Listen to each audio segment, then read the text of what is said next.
নমস্কার বন্ধুরা, shine and বেকে আপনাদের সবাইকে স্বাগত। আমার আজকের রেসিপি হলো চিংড়ি মাছের ভাপা। গরম ভাতের সাথে দারুণ লাগে চিংড়ি মাছের এই রেসিপি।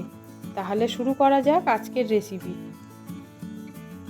আমি এখানে 1 চামচ কালো সর্ষে নিয়েছি আর 1 চামচ সাদা সর্ষে নিয়েছি, আর নিয়েছি 1 চামচ পোস্ত, আর এখানে খুব সামান্য পরিমাণে হলুদ আর হাফ চামচ লবণ আর একটা কাঁচা লঙ্কা দিয়ে দিলাম। দিয়ে অল্প জল দিয়ে এটাকে মিহি পেস্ট করে নেব। 250 গ্রাম চিংড়ি মাছ নিয়েছি। চিংড়ি মাছের মাথাটা কেটে বাদ দিয়ে দিয়েছি আর গায়ের খোসাগুলো সব পরিষ্কার করে ছাড়িয়ে নিয়েছি।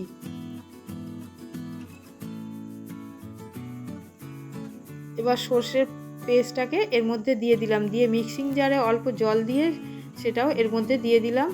এবার এর মধ্যে পরিমাণ মতন হলুদ দিয়ে দেবো, আর লবণটা দেখে দিতে হবে, যেহেতু আগে একবার লবণ দিয়েছি।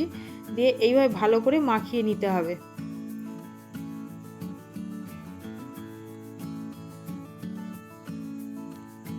ঝালের জন্য এখানে আমি কাঁচা লঙ্কাটাই ব্যবহার করছি, শুকনো লঙ্কা এখানে একদমই ব্যবহার করব না। আমার চিংড়ি ভাপাতে কাঁচা লঙ্কার টেস্টটাই বেশি ভালো লাগে। এবার এখানে সর্ষের তেল দিয়ে দিলাম, সর্ষের তেল প্রায় 2 চামচ মতন দিয়ে দিলাম। দিয়ে এবার ঢাকা আটকে দেব।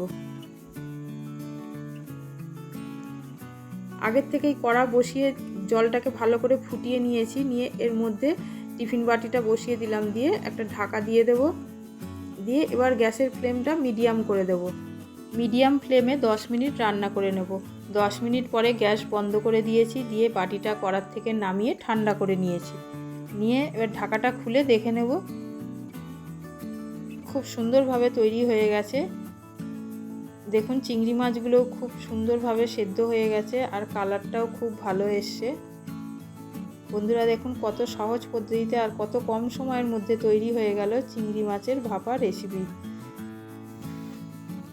আপনারাও এই পদ্ধতিতে একবার চিংড়ি মাছের ভাপা তৈরি করে দেখবেন, আর কেমন হয়েছে কমেন্ট বক্সে অবশ্যই আমাকে জানাবেন। আর যদি ভালো লাগে তাহলে একটা লাইক করবেন।